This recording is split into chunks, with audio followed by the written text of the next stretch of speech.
Hi, I'm Tom Shue, and today I want to show you some really cool stuff that I just started using. If you don't know, I like to do a lot of portrait work, and when I do portrait work I like to shoot tethered. I like to see the image full size when I'm working with it. Critical focus is important to me. When I say critical focus, I mean focus on the eyes, tack sharp. Okay? All the images that you make look great on that little LCD. How do they look as a large file, as a print?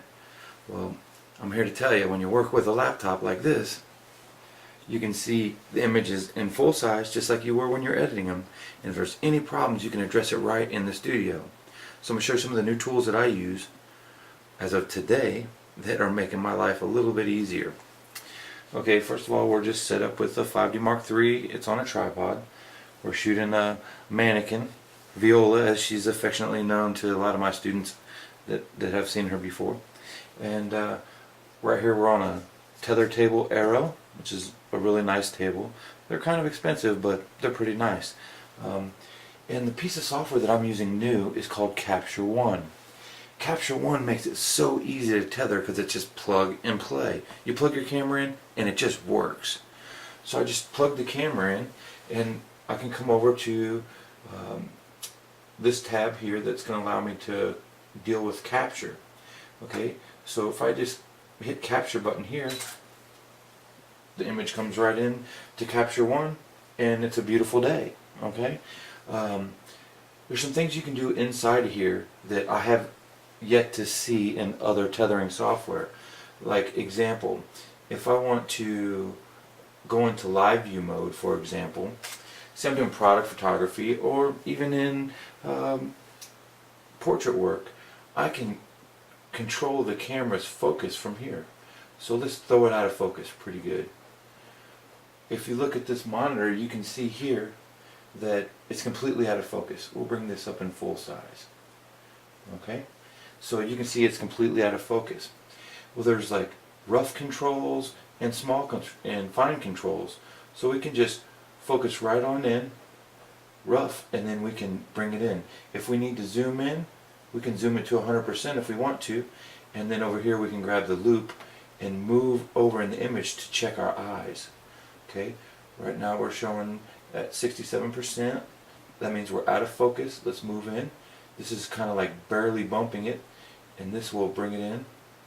Actually, I'm going the wrong way, so let's focus it back this way. And once you get close, you can fine tune it. This is like kind of a frame by frame step. Okay, we'll pull this file down just a little bit so you guys can see what's happening here. It's called near and far focus, far medium. Okay. Alright, so that's a really cool feature that you can use, is live view. But you know, it has all the other features. I can adjust the shutter speed and the aperture.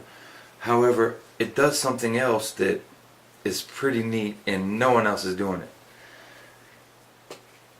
Here it is right here. The iPad. A lot of you guys know I just got the iPad and I'm really liking it. So there's a free app that you can download. It's called Pilot from Capture One, and we'll go to the application, we'll launch it, hit it. Okay, you have to set up the software. You turn on Capture Pilot down here and you go to turn on mobile server. Okay, so you turn on the server and this creates like an ad hoc network to the iPad. So I've got one set up. We'll just click on it and it will connect. Okay, it's going to show the image that we captured. Okay, and then if we want to capture another image, we can right here from the camera. I can control the aperture, the shutter speed. I can control if it's JPEGs or RAWs. I can zoom in on it. So let's zoom in on the image. Okay, I can look at the histogram. Okay, and I can hand this iPad off to, say, like whoever's with the people I'm shooting. Say I'm doing an editorial job and the art director wants to look at the images. Well, he can look at them and rate them. You can also send these out online and they can rate them as well. So it's a real live capture of what's going on. So let's adjust some things. let's change our shutter speed, for example. Let's grab this dial and we'll hit it again, and now we should have a much darker image than before. And there it is. It's a lot darker.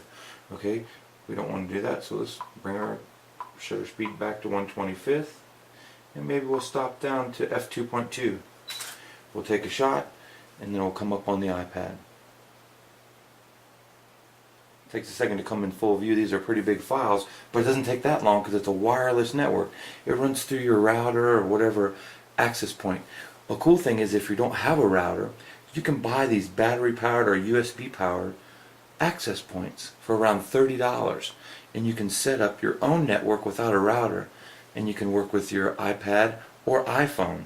Now I will tell you, there's a $19 charge for the camera control add-on to Pilot from Capture One. Now I haven't really got a handle on how to manipulate the files inside Capture One. It's a software designed for medium format, but I love medium format, and one day I hope to own a Phase 1 back medium format camera. So I'm going to go ahead and learn how to use Capture One software, because I really love the tethering. So to get out of that full screen view, we just click the back arrow, and we can go through and rate all of our images however we want. Okay, turn off the histogram, turn off the camera controls.